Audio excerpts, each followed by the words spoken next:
বাংলাদেশের রেমিটেন্সের ঘাটতি দেখাচ্ছে। বাংলাদেশের সর্বোচ্চ কত কোটি টাকা রেমিটেন্স গেত এবং সর্বশেষ কত কোটি টাকা রেমিটেন্স গেছে, আজকে আপনারা সেটাই জানতে পারবেন। সর্বশেষ কত কোটি টাকা রেমিটেন্স গেছে। সালাম আমার প্রবাসী কলিজার ভাইয়েরা, আজকে আপনার বুঝিয়ে দিলেন আপনাদের পাওয়ারটা কি, আপনাদের ক্ষমতাটা কি।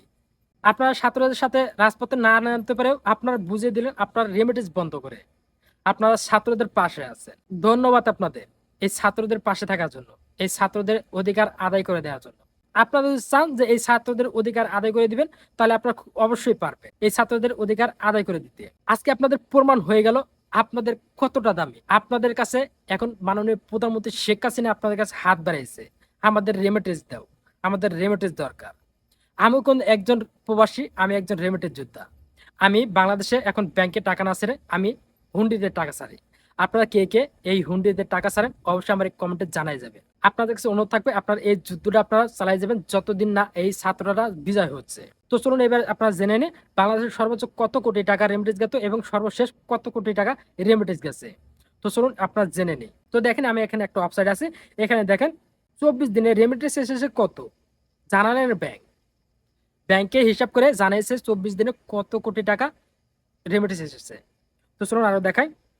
কোটা সংস্কার আন্দোলনের দেশব্যাপী সংঘাত, সংঘর্ষ, কারফিউ ও ইন্টারনেট বন্ধের প্রেক্ষাপটে চলতে জুলাই মাসে রেমিটেন্সের পতনের আশঙ্কা দেখা দিচ্ছে।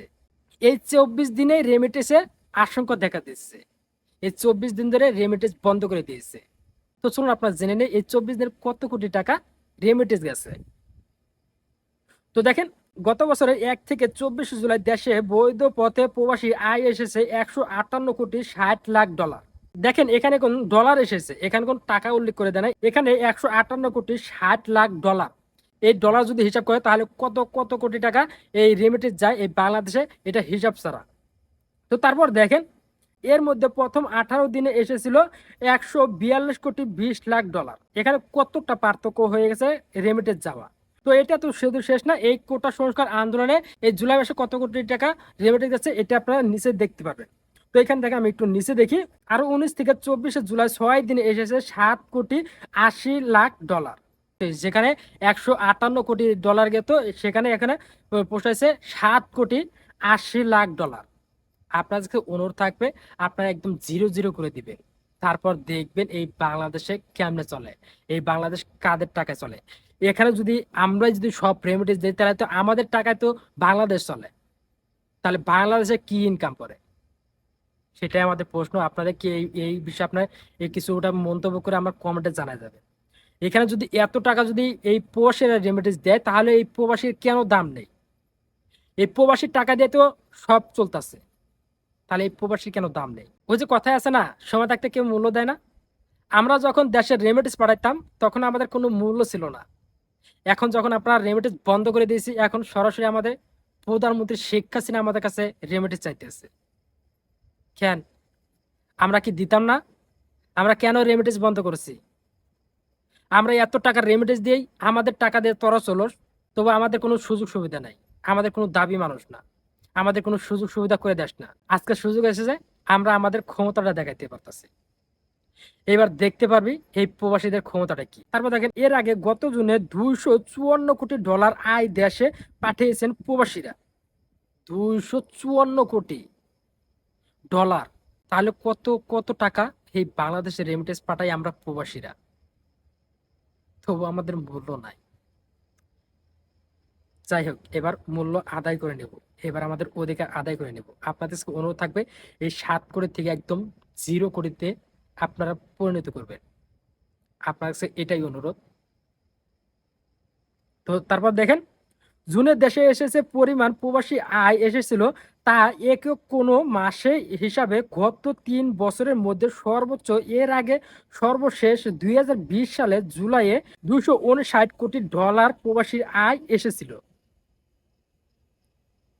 আমাদের টাকায় দেওয়ার চলে। তো যাই হোক, এখানে আপনারা হয়তো বুঝতে পারছেন বাংলাদেশে কত টাকা রেমিটেন্স যায় এবং এই আন্দোলন হতে কত টাকা রেমিটেন্স গেছে। তো আশা করি আপনারা বুঝতে পারছেন। তো এখানে আরো অনেক কিছু লিখে দিয়েছে, অনেক কিছু আপনারা জানতে পারবেন। আপনারা এই নিউজগুলো আপনারা বের করেন কিভাবে? তো চলুন আপনার দেখাই। আপনার এই নিউজগুলো বের করার জন্য আপনারা আপনার গুগল ক্রোমটি ওপেন করে নেবেন। গুগল ক্রোম ওপেন করে নিয়ে আপনি যেটা সার্চ করে দিবেন, আপনি যেটা দেখতে চান আপনি সেটি আপনি এখানে সার্চ করে দিবেন। যে এই সার্চ বার আপনি আপনি সার্চ বারে আপনি সার্চ বারে আপনি লিখে দিবেন, আপনি সেটা লিখে দিলে আপনি আপনি সেটা পেয়ে যাবেন। আর যদি আপনি কোনো ওয়েবসাইটে কিংবা আপনার কোনো চ্যানেলের ওয়েবসাইটে ঢুকতে চান, যেমন সময় টিভি, এনটিভি, আপনি যদি ওয়েবসাইটে যেতে চান আপনি এই চ্যানেলের নামগুলো লিখে আপনি সার্চ করে দেন, আপনি সেখানে আপনি এই নিউজগুলো পেয়ে যাবেন। তো আশা করি আপনি বুঝতে পারছেন। তো কথা বলে তো অনেক কথা বলা যায়, তো বেশি কিছু বললাম না, অনেক কথা মনের ভিতরে আছে। যাই হোক, আপনাদের কাছে একটাই অনুরোধ থাকবে, আপনাদের এই ছাত্রদের পাশে দাঁড়িয়ে আছেন এবং এই ছাত্রদের পাশে থাকবেন। আপনার কাছে অনুরোধ থাকবে, এই বাংলাদেশের রেমিটেন্স যতটা গেছে 7 কোটি টাকা আছে, আপনাদের কাছে অনুরোধ থাকবে এই 0 কোটিতে আপনার পরিণত করবেন। আমিও একজন প্রবাসী, আমি একজন রেমিটেন্স যোদ্ধা। আমি এখন ব্যাংকে টাকা পাঠাই না, আমি বিকাশে টাকা পাঠাই। আপনারা অবশ্যই আমার এই ভিডিও কমেন্টে জানিয়ে যাবেন আপনাদের মন্তব্য, আপনারা কিসে টাকা পাঠান, আপনারা এই আন্দোলনের কতটা সাপোর্ট করেন, অবশ্যই আমার ভিডিও কমেন্টে জানাই যাবেন। আপনার কাছে একটাই অনুরোধ থাকবে, আর অবশ্যই আমার এই চ্যানেলটা সাবস্ক্রাইব করে লাইক করে শেয়ার করে পাশে থাকবেন।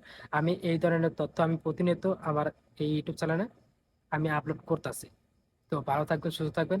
আল্লাহ হাফেজ।